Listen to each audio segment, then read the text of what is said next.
Welcome back, YouTube enthusiasts. Today we'll show you how to hide your YouTube channel on PC in just a few simple steps. Step 1. Sign in to YouTube Studio. First, head over to YouTube Studio and sign into your account. Step 2.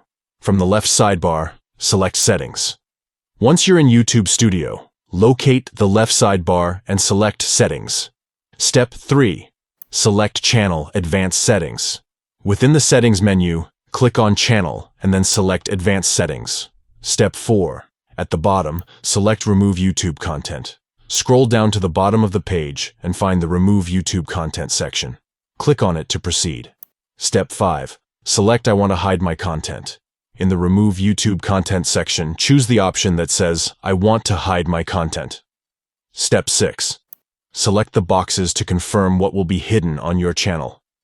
Next, carefully select the boxes that correspond to what you want to hide on your channel. You have the option to hide videos, playlists, likes, subscriptions, and more. Step 7. Select Hide My Channel. Finally, confirm your decision by selecting Hide My Channel. And there you have it. Your YouTube channel is now hidden, giving you the privacy or time you need. Don't forget to subscribe to our channel for more valuable YouTube tips. Thanks for watching.